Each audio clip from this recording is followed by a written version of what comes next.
Drama serial रंग दे की next आने वाली एपिसोड बहुत ही ज्यादा इंटरेस्टिंग बनने वाली है। आहद और दुआ की रिलेशनशिप सब लोगों के सामने खुलकर आ चुकी होती है। तोकीर इन दोनों के बारे में बड़े अच्छे तरीके से जान चुका होता है, जबकि उसे यही परेशानी लाहक हो जाती है कि आहद एक अच्छे तरीन घराने से ताल्लुक रखता है और उन लोगों के पास काफी ज्यादा पैसा भी है। तो कहीं नूर बहार बेगम इस बात के लिए एग्री ना हो जाएं कि वो दुआ का रिश्ता आहद से ना करा दें, तो क्योंकि तोकीर को अपनी जानब फिक्र के लाले पड़ रहे होते हैं। तोकीर ने अजहर से एक मोटी रकम ली होती है कि वो दुआ और अजहर का रिश्ता करा देगा, लेकिन ऐसा कतन भी नहीं होने वाला, क्योंकि अब दुआ के आहद की मोहब्बत बेपनाह पैदा हो जाएगी। जैसे ही दुआ के घर वाले उसको इस बात के लिए रोकेंगे कि तुमने आज के बाद ऑफिस नहीं जाना है और ना ही तुमने आहद से रब्ता करने की कोशिश करनी है, ये बात दुआ के दिल में आहद के लिए मोहब्बत डाल देती है और उसको आहद की काफी ज्यादा परेशानी लग जाती है। अब कहानी में इस कदर एक नया ट्विस्ट आएगा जो सबको हैरान और परेशान करके रख देने वाला है। एमन जो कि तलाक को लेकर काफी ज्यादा परेशान होती है और बिलाकर वो फैसला कर लेती है कि वो फरियाल को अपनी भाभी बनाएगी और इस बात को लेकर तला भी उससे काफी ज्यादा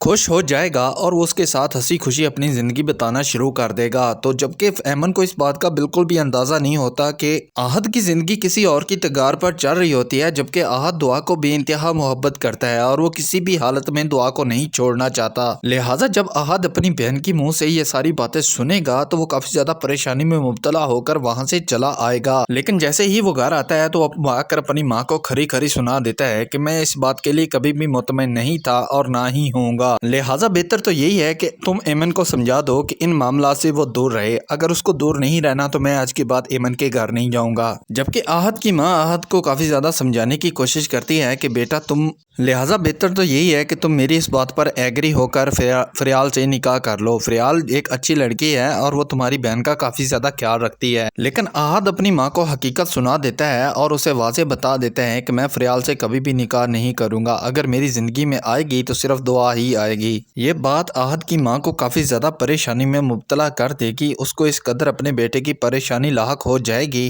कि वो इन्हीं बातों को सोच सोच कर रोना शुरू कर देती है कि वो लोग उन लोगों के कभी भी स्टैंडर्ड के नहीं थे और ना ही उनका कभी उनसे कोई मुकाबला था। अब जबकि अजहर तोकीर को अपने ऑफिस में बुलाता है और उसे हकीकत अवेज करता है कि तुमने तो अपने रास्ते का कांटा जो है वो निकाल लिया है और तुम मेरे बारे में नहीं सोच रहे हो। तो तोकीर अजहर को इस कदर यकीन दहानी दिलाने की कोशिश करता है और उसे अपनी मीठी मीठी बातों में बुला लेता है कि जैसे वो उसका अभी दुआ के साथ रिश्ता तय करा देगा। जबकि अजहर तोकीर को वाजे वाजे कह देता है, मेरी एक बात तुम बड़े अच्छे तरीके से कान खुलकर सुन लो, अगर दुआ मेरी जिंदगी में ना आई तो मैं तुम्हारा